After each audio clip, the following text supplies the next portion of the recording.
Hello and welcome to VOA's Red Carpet. My name is Jackson Vonganyi. Thank you so much for joining us today. On this episode, we have Ghanaian-American entrepreneurs amplifying African voices, and the band Black Violin speaks to us about their journey. Let's get on with the show. And let's start the show with some highlights of the latest entertainment news from around the world. In film news, Hollywood star Idris Elba is reported to be teaming up with Nigerian film producer Mo Abudu to empower and champion African talent. According to the report, Elba's Green Door Pictures and Abudu's Ebony Life Media will partner to educate and mentor graduates from Ebony Life's Academy in Lagos, Nigeria. And in music news, American rapper Ludacris is reportedly working on an Afrobeat music album. Ludacris is currently in Ghana, where he met with some local producers and artists. Videos circulating on social media show him hanging out with Ghanaian rapper Sarkodie, and others show him enjoying jollof rice, a local delicacy. In sports news, Augustine JJ Okocha, ex-Super Eagles of Nigeria footballer, will be getting his own animated series. The Showmax first original animated series will follow an 11-year-old Okocha as he dreams of representing his school at a prestigious football tournament with a team made up of his group of friends. JJ Okocha played in 3 World Cups for the Nigerian national team between 1993 and 2006 and led the country to Olympic victory at the 1996 Atlanta Games. The Washington, D.C. region is one of the most diverse areas in the world. It is also home to thousands of African immigrants whose numbers have increased significantly in the last decade.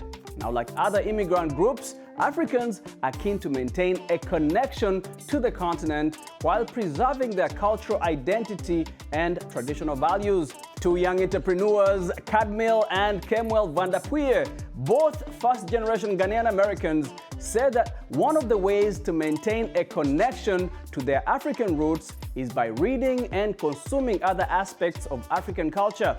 Cadmiel and Kemuel are publishers of the news magazine Voice of Africa, which they distribute free of charge to African businesses and cultural centers in the Washington, D.C. area.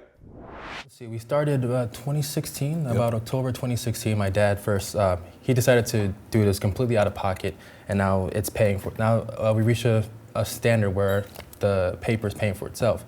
But as far as our coverage, we try to be as neutral as we can. We cover as much as we can on more pertinent issues in Africa, say whether it be political or lifestyle, they're all in here. Yeah. What is your goal with this newspaper? So the goal of the Voice of Africa is to amplify the voices of Africans and people in the diaspora as well. And in doing so, we want to be that neutral voice.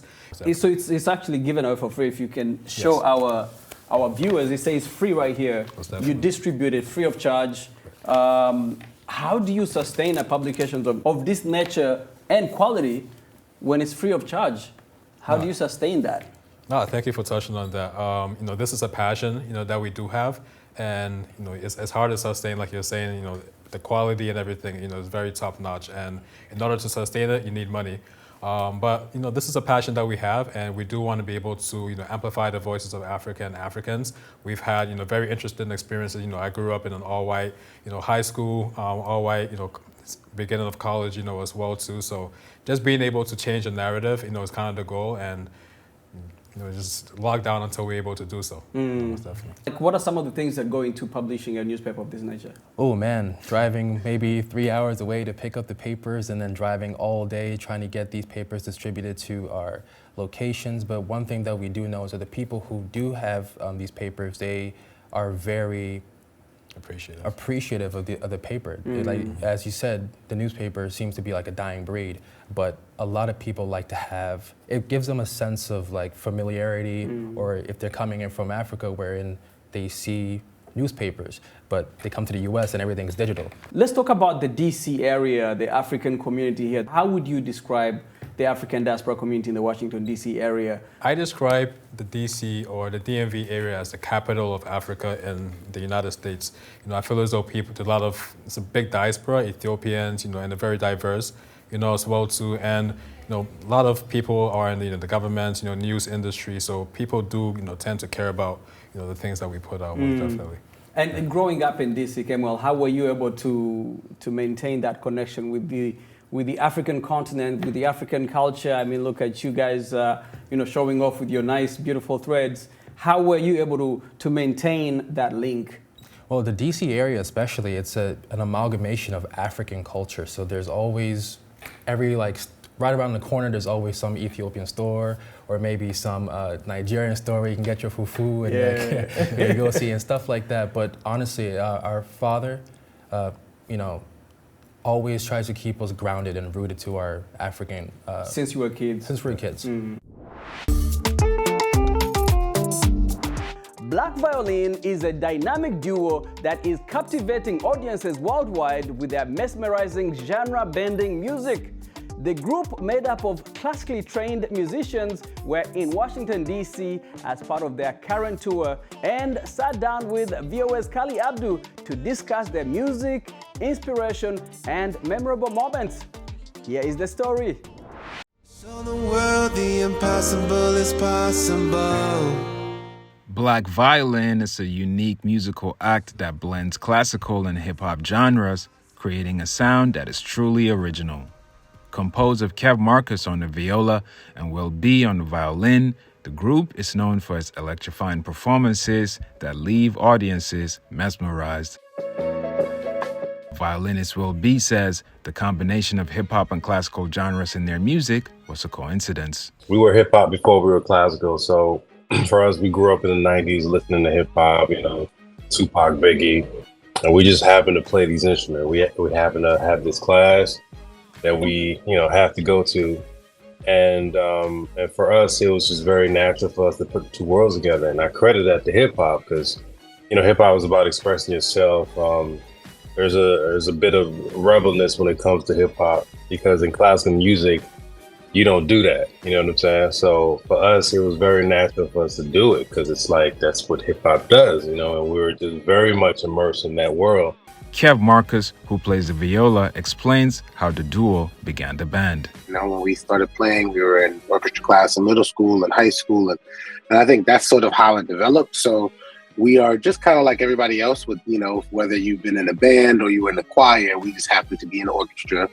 And we just kind of, we just took advantage of the program, took advantage of sort of the training that was around us, and then once we finally felt like we were at a place where we were proficient, then we started blending in with the influences around us. We're both Caribbean, have Caribbean roots, so I know for me, I grew up in the house and we listened to Bob Marley, we listening to, we listened to reggae, soca, calypso, zouk, and so that's part of it. And then also, we grew up in the 90s and we're very hip hop influenced too.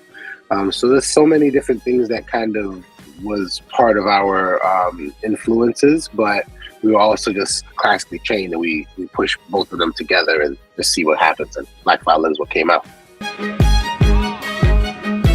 Black Violin's success has been remarkable. In addition to playing concerts around the world, the duo has collaborated with some of the biggest names in the music industry, including Alicia Keys, Kanye West, and the Wu-Tang Clan. In addition to their incredible music, Black Violin is also known for their philanthropic efforts. The group established the Black Violin Foundation, a nonprofit organization that provides access to music education for underserved communities.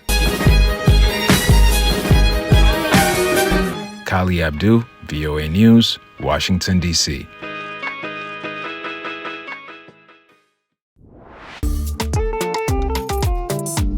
And now back to sports news.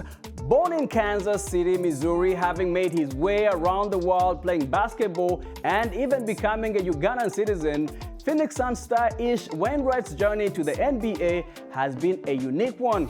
The grandson of late NBA player Maurice King, nothing has stopped the athlete from pursuing his dream. Ultimately, his perseverance has led him to where he is today.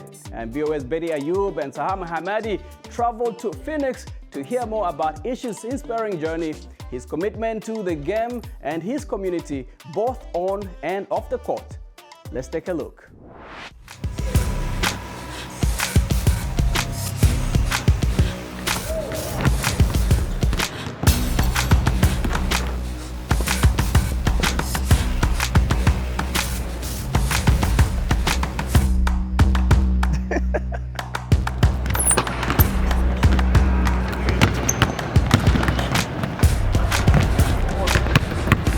played basketball my whole life. It took a lot of hard work and dedication. It's a dream I always wanted to do, something I always wanted to do as a little kid, and I knew that I was going to make it to the NBA. I didn't know when, but I knew that I was going to make it to the NBA. That was my goal, and I put my head down and I went for it. You look back at my journey, it's just a blessing. Go from Pro A to Germany, and you just make those jumps, make those steps, and now I'm in the NBA. You know, my second year with the Suns, you turn around and seeing and being able to be on the same team as certain guys and pick their brains and try to know everything there is about basketball. I had got a call from my agent. They said that Uganda wanted to adopt me as a national player, so I didn't know anything about Africa. So I'm like, okay, sure. So I went in that situation open-minded, open-hearted, and it was probably the best experience I've ever had playing basketball. Wainwright trying to go past Coronel, trying to shake him with the crossover. Double team. Is he going to hit the three? Going over to Africa, playing with a group of guys that it's not just basketball for them. You know, they don't take it for granted. They don't have the things that I have. They don't have things we have here, the facilities, the basketballs that we play with, the backboards, the rims, and everything like that. They don't have that there like we have it here. So it's a little different. You know, some guys play for the name on the back, but no, they play for the name across their chest. And it's not just them, it's for the country. Back to Wainwright, what can he do this time? The passion at every bucket, every shot, every layup, every dribble, you felt the passion. So that's something that is unmatched. That's family. That's my home now. I have a passport, so why not? I'm going to use it. I want to host camps. There's so much that I want to do for helping me. Uganda, that's a chapter in my book that helped me get to this spot. So is that Biz over there? Hey, Biz! Hey, relax a little bit, bro. I got an interview. You got your time, it's my turn.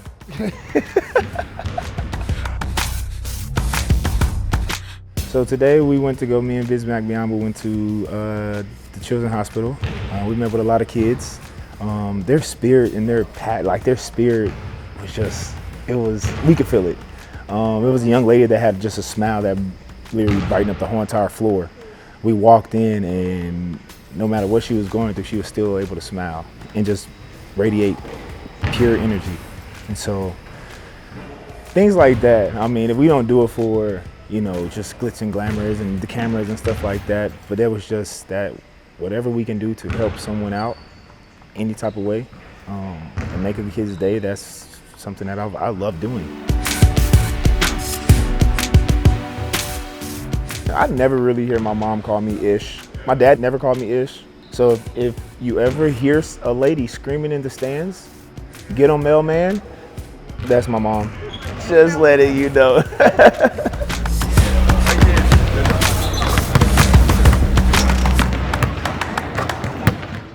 Thank you so much for watching VOA's Red Carpet. My name is Jackson Vunganye. For more entertainment news, remember to check us out at voaafrica.com. We are also on Facebook, on Instagram, and on YouTube. Do not forget to like, to share, and to subscribe. Until next time, goodbye everyone.